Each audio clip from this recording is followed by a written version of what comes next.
Hi, I'm George Berkowski, one of the venture partners here focusing on product at 8 Roads. And I'm Melanie Lawn. I'm also a venture partner focusing on customer success and the go-to-market functions. And today we're having a conversation about how to manage product and customer success in a downturn. We're going to be having a conversation about really what are the things that you should be focusing on that are tactically possible, things that are important, the things that you can actually action now. We don't want to talk about pie in the sky stuff. And we're going to start off with some key points around how well do you know your customers? How well do you know who your most valuable and profitable customers are? And then more importantly, how to retain those customers through a downturn, because as we all know, it's a lot easier to retain great customers than it is necessarily to find new customers in a downturn. Yeah. Absolutely, and I think we'll also be covering things like measurement, metrics, and also down the road, looking at how customers that stay with you today might come out the downturn and look in the future. Great, so where do we start? So we're starting with two questions. One is, how do I manage or how do I work with the product team in a downturn? Okay. And the second one is really, how does a product team really interface with customer success in this whole context, right? Yeah, okay. I think the key thing here is the customer success team is most definitely the voice of the customer, both internally and often externally in terms of working with marketing as well, right? Absolutely. So I would say, put simply, product and CS need to heighten their communication and make sure that they are aligned in terms of what's going to make a difference to that existing customer base today versus what that looks like down the road and where the priorities are. And I think one thing I'd certainly notice in the downturn is that those CS managers or CS consultants are having to use a different set of soft skills. So where perhaps they maybe need to approach things in a more softer manner around negotiation, or perhaps a long-term thinking around partnerships, it's not so much a kind of tactical renewal discussion anymore. Right. It's, okay, what do you need? Are you reaping the benefits of the platform? If you're not, how can we focus more in on that? And then really from the product side, working with the product team to look at, okay, what's here existing? What needs improvement? What can kind of we park in terms of that new shiny thing that might be exciting to customers? And I think overall it's about looking at your customer base now and understanding, okay, from a revenue perspective, a risk perspective, and a long-term partnership perspective, what is going to have the biggest impact, and how can CS and product work together to really align on what that roadmap looks like, and then on top of it, layer in the communication. So I'm definitely noticing my CS team and product team have come together hugely recently, which is so important, as you know, in terms of, okay, what do we need to do? How can we keep people happy? And how are we going to make sure we retain those dollars revenue, as it were, down the line? But also with the mind that when we come out of this, are we still going to be in good shape? Yeah, absolutely. And if we kind of summarize that, now, us product people like to structure these things neatly into kind of bullet points to make them a little bit more actionable. The first way I'd kind of approach that is, well, do we understand who our customers are? Yes. Right, number one. And every business is different, it's got different important segments, but the key segment to really kind of focus on, especially in a downturn, because we want to maintain our business, right, is who are our most profitable or revenue generative customers? Do we know who they are? Do we have a consistent definition, understanding, not just across the product team or even the CS team, but across the company? Yes. Right, and I think having that shared insight and an objective view of that is super duper important. I think you make a really valid point about the objective view as well, because people will slice and dice customer data and customers in different ways, but you're right, understanding those that are potentially profitable now, but also what's the growth potential in the future. So it's almost kind of having a second eye on the future as well. So dealing with the immediate, having an eye on the future, and then having consistent measurement and metrics. It's all very well, like, you can look at a customer base today and form a huge opinion on it, and you potentially could go off in one route, but are you consistently measuring that over time so that you're not making quick, fast decisions that aren't right for the long term? Absolutely. And following up on that point, I would say once you know which are your most valuable customers, is from a product perspective, from a business perspective, how satisfied are those customers? Yes. Are we actually giving them what they want? The real point of that question is what's our likelihood of churn, or more importantly, what's the likelihood of retaining those folks? Yeah. And having a lucid view of that, again, that's shared across the entire business, not just within individual teams, is really important, because that actually gives us the output that we're searching for as a business, which is, what insights do I have or do I need in order to prioritize what I'm working on? Right? And absolutely, and it all feeds back to each other, because when you look at, say, calculating your risk of your book of business today. You're potentially going to have a customer health score that will have different elements and different segments, and a lot of that will be around product use and actual behaviour. Absolutely. And I think those pieces of measurement, when feeding back into the product team, are so fundamental, and really understanding what is sticky, what's a nice to have, and what's maybe blue sky for the future, right? So a risk assessment of your current book of business based around who is going to be most profitable, based around perhaps who's most important right now, is the first point of call in a downturn. I think that completely makes sense. Focus on your most valuable customers now, understand whether we're meeting their needs, use that as an output to prioritize the constrained resource that we have to focus on the next thing to get us through the plan. Yes. Fantastic. Yeah, with consistent measurement. Of course. Excellent. So, George, we were just talking about measurement there. Have you got a good example of when you've worked with an organisation and what you did to mitigate against that kind of risk and make sure that you had the right product fit at the right time? Yeah, absolutely. So I was talking to one of our portfolio companies here at 8 Roads called Mention Me. Yeah. You know, pretty sizable company, about 50 odd folks in the product and tech team, about 150 overall, very, very healthy ARR. Their exercise recently has been focusing on their ideal customer profile, right? They really wanted to see whether they still had the product market fit about where they wanted to strategically go. Interestingly, they're trying to go down more of an analytical tool route that is more valuable, provides more revenue, is a lot more sticky, rather than a powerful recommendation tool, which is what the back of their business has been based on and has provided fantastic growth. Where they've really started to understand there is that they sell to much higher executives, but it's very hard to get through to them. And when they're going in at a much lower, let's say a kind of employee, kind of in the product marketing realm, where they've found actually they need to really invest a lot of time giving those folks the ability to sell through the organization in order to increase the value of their deals. So as they kind of went through this whole process of talking to a lot more customers, they actually realized that there was a bit of a misalignment here. So they were able to refocus that on the right kind of customer profile for them right now. So just the exercise of checking into this helped them be really clear about which tranche or which segment of customers to go after, more importantly. And I'm going to assume also it allowed them to see where the stickiness was most poignant. Exactly. Which I think in a downturn is so important. So I think we've touched on this before around a quality product in a downturn is going to be so important from a place of pumping out insights and efficiencies for the company that's perhaps using it. And it sounds to me as though they were talking at that senior level, understanding the stickiness and actually the business output and business benefits to them, so they could clearly communicate that to the right people at the right time. Yeah, exactly. And the way that they practically action that as well is dividing their customers or their ICPs, but also into the personas within the company. Yeah. So not just the folks using the tool, but the folks that were actually buying and purchasing the tool who wanted the outputs. Yeah. So actually it was the senior management that wanted the insights of their recommendation engine tool and platform, who really wanted to see the reporting and the analytics, but they weren't the folks that were actually installing the tools and the software and the APIs powering the solution. Yeah. So they were able to fine-tune a sales process and a marketing process to address each one of those. Super important to make sure that you're actually selling to the right person with the right motivation and the right strategy, as well as the folks who are actually using the tool. So they're able to refine that by going through this process most recently, which has turned out to be really, really effective for them. And it will have a knock-on effect to customer success too, because I know when I've run different orgs and different teams in that scenario, you then start talking to the different personas about different communications and different messages.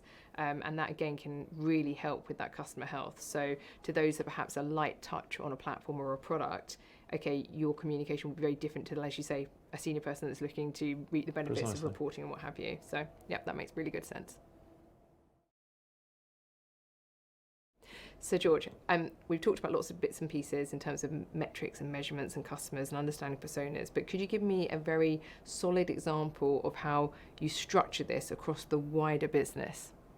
Yeah, no, absolutely. I think a really poignant example is a Booking.com. So I used to be the CPO at Booking for the whole trips division, which is a big multi-billion dollar and complex division of lots of different travel verticals. Yeah. So when we talked about practically how this worked for the business, we talked about how do customer needs help us really drive the global strategy of what we're after. So just to take a simple example, but a poignant one, is people don't book accommodation. People don't book hotels. People want to go on trips. And countless customer insights over the years keep telling us the same thing, and you'd think we'd kind of listen to that. Yeah. And we have, of course. But what's really important there is, what are the factors, what are the customer needs when people are booking a trip? They want simplicity. They want it done in a mobile app. They want very flexible payment terms, very flexible cancellation terms, and they want a huge range of different products. But they also want to book their flights, their accommodation, their rental cars all in the same place. We pulled together a customer needs framework around that was really discrete, that allowed us to understand how those needs to book an ideal trip in one place on a mobile, very simply, very quickly, could be prioritized based on what metric those needs could actually change. So let's pick one that was really poignant. Payment simplicity and payment flexibility.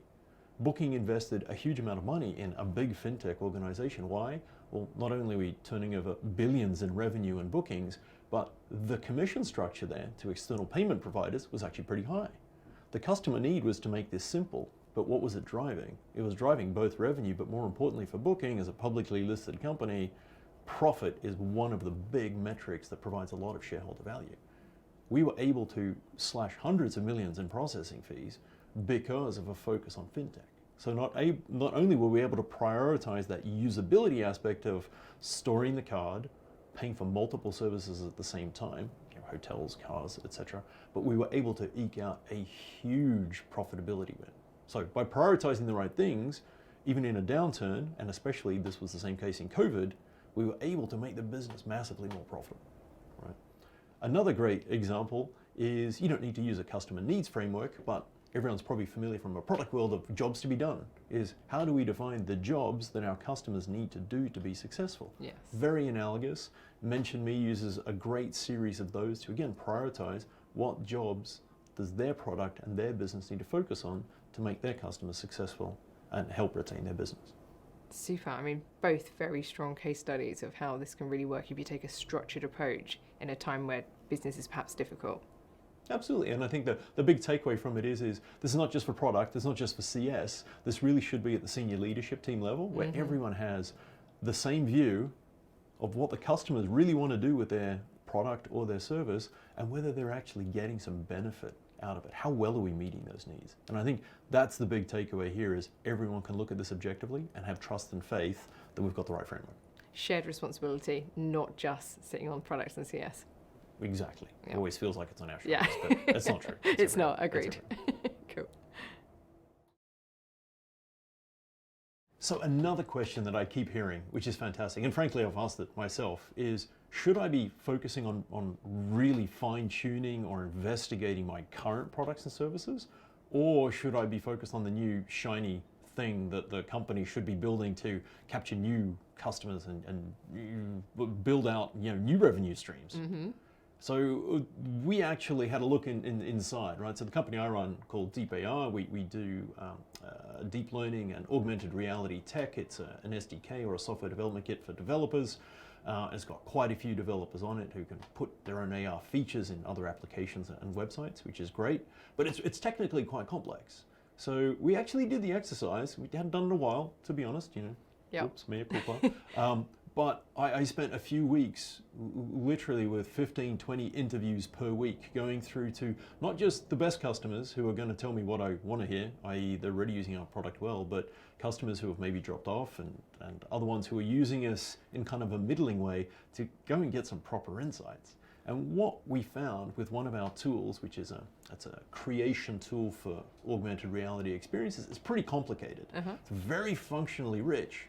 But what the interesting feedback came back in a nutshell was 2 points. One is, guys, functionally, this tool works great. But experientially, it could be a lot smoother and simpler to use. Translation, we could be doing a lot more with it. We could be churning out a lot more AR experiences. And I was like, whoa, wait a second. This is like fantastic insight in terms of what we should be doing now to help our existing customer base. Fast forward a couple of weeks, a lot of brainstorming internally, talking to our designers and product managers. the solution was, how do we templatize a lot of these experiences? And frankly, we've created a lot of AR experiences out there. We hadn't necessarily made them accessible to our 25,000 developers. Overnight, as we released a few hundred of those, we saw a 3x uptick in the creation of new AR experiences. Huge. So again, it's one of these ones where, yes, we think internally it's kind of obvious that we should be really checking what we're doing. Are we really fulfilling those needs well? We can only really accomplish that by having a lot of good conversations, rather than focusing on the new shiny thing. We rehashed a lot of great content that we already had, and frankly, our customers were way happy with that. But how about from your perspective? What are you hearing? Is that kind of echoed by Absolutely. customers? I couldn't agree more. I think historically and now in the downturn, I'm talking to customers day in, day out, right? And in the past, when COVID, for example, and like now, when I'm talking with customers, the thing that I hear and the thing that resonates in line with what you just said is improve what is there today. The functionality is great, but it could be improved. So improve what is there. They're more likely to stay with a quality product than be looking for the next shiny thing. I probably internally, we're thinking about the next shiny thing all the time, right? But actually the customers are saying, yes, we'd like A, B, and C, but could you also improve X, Y, and Z that's already there today? So I think that's a really important point, which is like talk to your existing customers, understand what's working well for them and what isn't that could probably be easily solved or fixed. And then to your piece around service is wrap that up in better communication, better services, but also helping them to bring to life what they are purchasing from you. So I hear a lot from customers saying, okay, we can't maybe expand right now. We perhaps are even looking at, a downsize right now. But what we really want to do is demonstrate the value and the benefit of this internally so that when times are good again, we're still with you, which is fantastic. It's music to my ears. I want to help those customers, right? So I think it's also looking at, okay, what are they getting from a benefit perspective? And are they, to your point, are they actually getting that amazing experience? And if they're not, how can we change the experience and how can we make that better and how can we support them? And from a CS perspective, day in, day out, I'm talking to customers that they want to stay, they potentially want to grow us in the future. They would just like us to tweak a few bits and pieces here. And then if my team can wrap that all up in a fantastic experience and service, even better. And I think, even as consumers, you'll stay with the company that you feel potentially is heard and listened and are giving you a little bit of love, right? That is true. So I'm more likely to stay, and I'm thinking that's what you need to think about when it comes to customers. But then also on top of that, layer on the metrics and to your point, the data. Yeah. So don't be off shooting off doing something over here when actually your data's telling you something else. But do listen to those customers.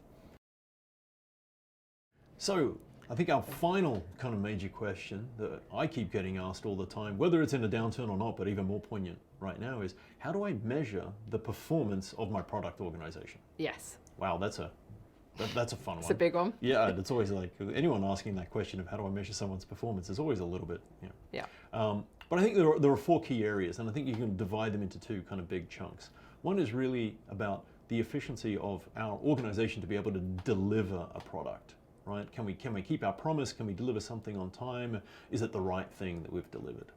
Hand in hand with that is product quality. We're actually, churning out code and products and features that are actually of a high enough quality and going out at the velocity that we want. So the right thing in a predictable manner along with the quality. And I think if we start there, it's a really important point is no matter whether it's a downturn or whether you're going through hypergrowth when the market bounces back, you need to have a pretty good gauge of how efficient and effective your product organization is. Yes. If the management team, if the company can't depend on the org, right? This is not just product, right? This is product and technology and everyone together who is part of the delivery organization. If they can't count on a specific cadence to get out new features, even if they're focused on the existing product, let alone the new one, then, lots of internal tensions. So having hygiene aspects in there is super duper important. I think the one that you're definitely more concerned about because it's is always a thorn in your side is how well is the product built? Absolutely. How many bugs are in it? Yes. How well was it spec'd and thoroughly thought about first so that you and your team are not there sort of left kind of picking up the pieces, right? And I think that's a really salient kind of point, right? So there are definite metrics specifically on product development, which is, velocity, output, the story points that you're able to deliver on a sprint by sprint basis is kind of the core metrics there. In terms of product quality, it's, hand in hand with CS. How many complaints am I getting? How quickly are those complaints resolved? Are we actually fixing all those bugs and issues with the product? So that's the hygiene stuff that I think would make you a very happy person. That's one area. The second area is really around, well, how effective is the product that we're shipping? Are we actually moving the metrics that we want? I think we kind of typically put those into two kind of buckets. One is much more kind of around engagement and how it's really affecting user behavior. Are we getting people staying longer? Are people engaging and watching longer? Are people converting through the funnel more effectively? And then more business metrics, which are really the fundamentals, which is it driving revenue? Is it driving profit, right? Are we actually retaining these people? And what kind of ARR do we have? And I think when you sort of take a step back from it is you can never ignore all of those. You always have to handle them together. There is no one area that's more important, but it is a fine balancing act, right? And I think that's the kind of challenge that you've got there. Absolutely, and I think, as you say, to working together. So a lot of the metrics you mentioned there were really fundamental to my side of the house, right? And particularly that piece around quality. So, you know, if we're looking at CS org, and often support will sit in that org, that bug tracking is absolutely fundamental in a downturn. Like if your platform is buggy, it's going to be causing you way more noise and problems and potentially churn than you want, right? And then in line with that, you know, are you developing the right things that show business outputs? So one thing that I'm going to hear from customers all the time is, your platform's great, but I want it to do this, or I need it to show me that. And I think from a product perspective, it's a good sensor check when products and CS are working well with each other, and we can sit and say, that thing you developed is really having a positive impact. Oh, and by the way, it's giving them this insight to change their revenue and their landscape. That is so strong. So I think you're absolutely right. And then, of course, the piece around revenue. You know, most CS orgs are also looking after that kind of retaining customers, the upsell, the cross-sell, the expansion.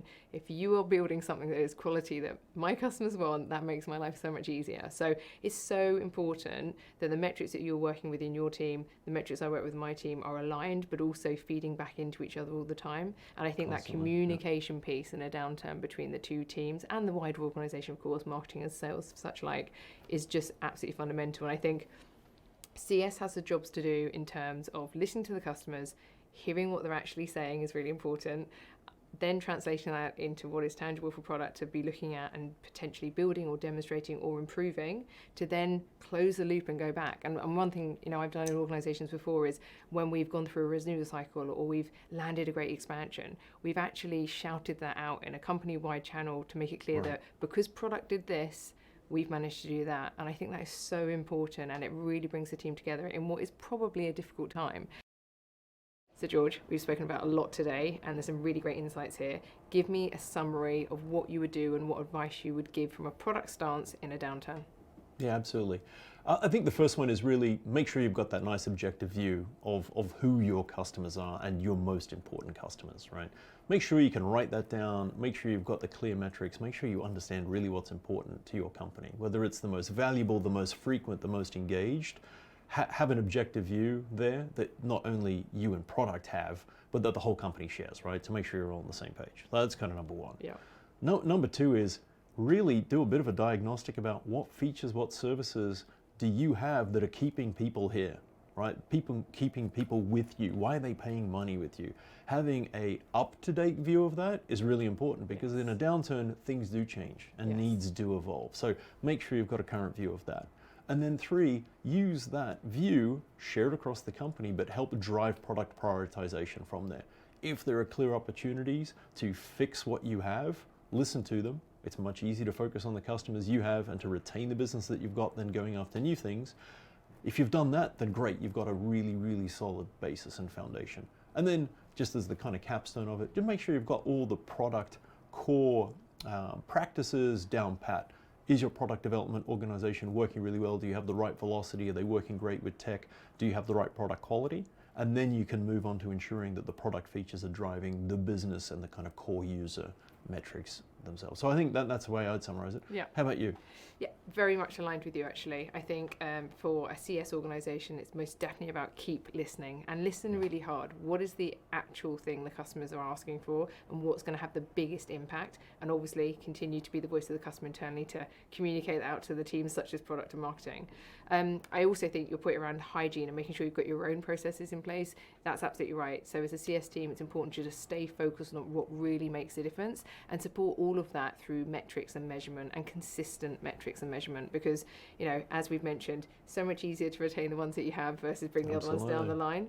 And I think, it's a lot about energy. It's a lot about making the customers feel like they're being heard and demonstrating the impact that you are making, as well as ensuring that you are, keeping everything, I guess, in terms of metrics and measurements and data in a very consistent manner, so that you can prove out what's being asked of you as an organisation, not just making those knee-jerk, quick decisions that perhaps you might regret down the line. So very aligned. I think, communication between product and CS is absolutely fundamental. Absolutely.